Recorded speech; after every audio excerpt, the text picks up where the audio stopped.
Okay, gather around, boys and girls. It's story time. Yeah.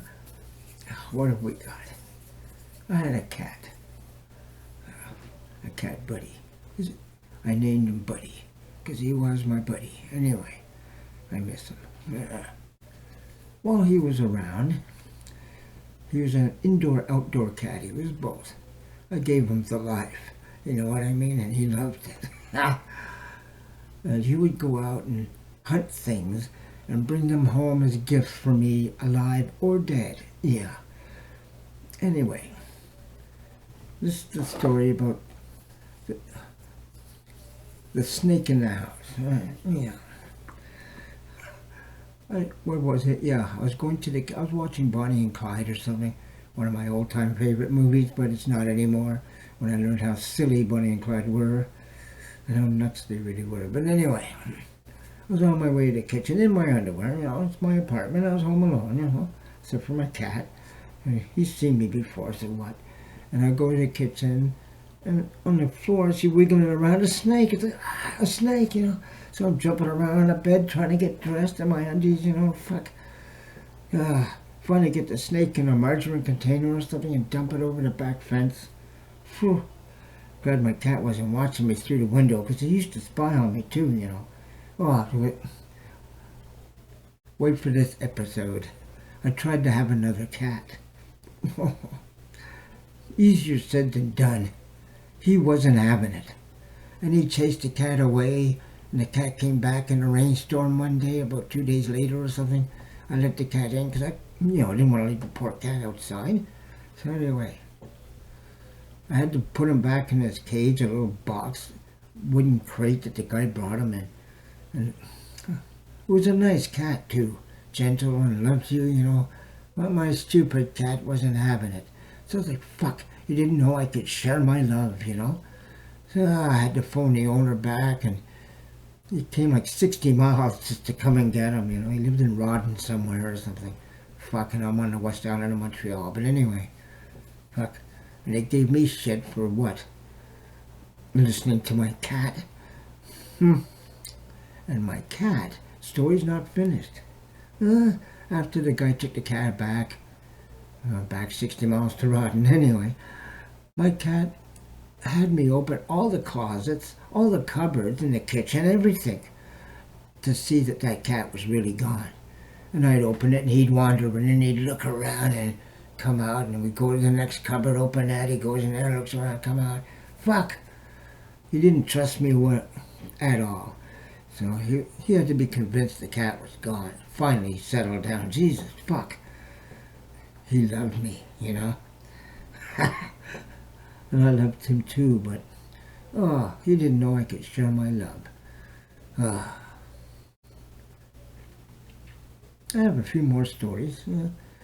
My story of sorrow, it's a sad story. Evil me, yeah.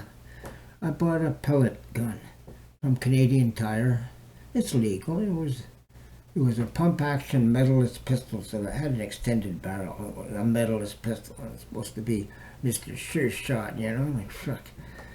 Yeah, don't know what I was thinking, but I see a sparrow on a branch, and I'm on my balcony with my medalless pistol, you know?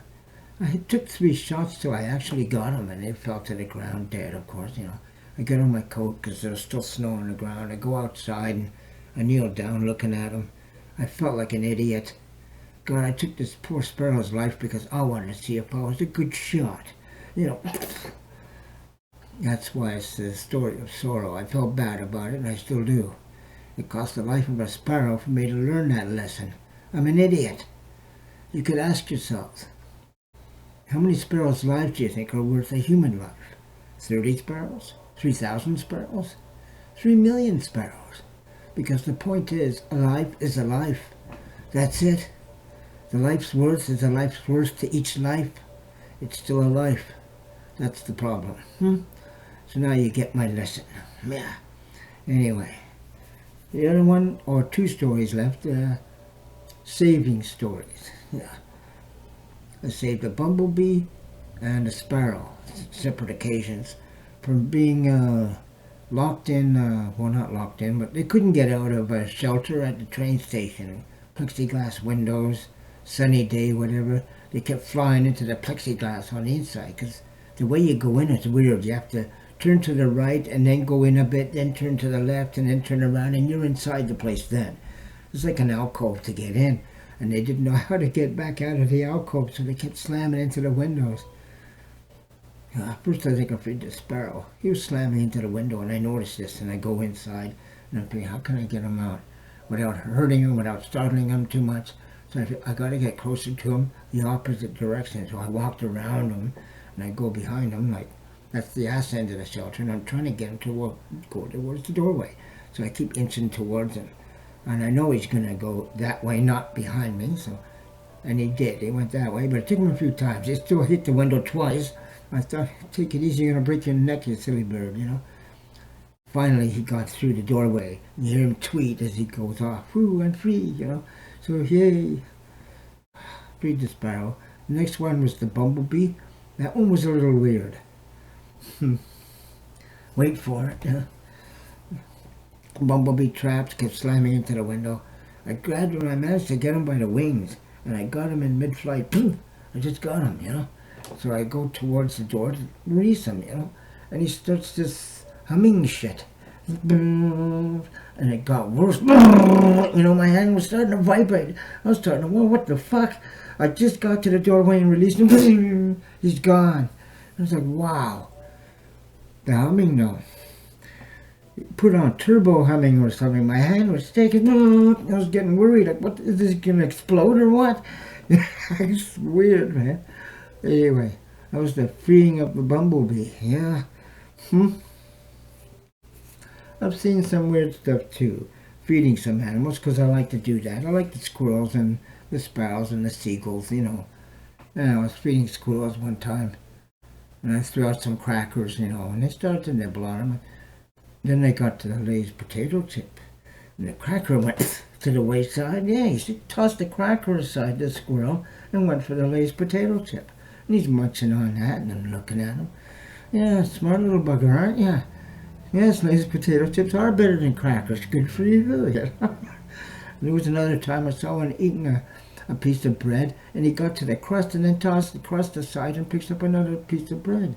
And I thought, yeah, typical, you know, different stuff you see. One of the weirdest things I saw was a little yellow budgie sitting on a branch of a tree, and I look right beside him, and there's this huge black crow or blackbird sitting beside him. He's like 20 times the budgie size easily, and they're buddies. And I thought, wow, that's a rare sighting, you know. Anyway, my video's getting on. I can't even see it. Looks like 8. No way, is it? It's 8 minutes and 12 seconds. I only have a 10-minute span on this video recorder, or it cuts off, and then I have to join video. So I'm going to end it soon. So those are those stories. Hope you liked them. Yeah, a little bit from the Richard Files. I don't know. Anyway, furry face out. Toodaloo kangaroo, see you later, alligator, China brown cow, in a wild crocodile, and in a balloon baboon. Bye-bye.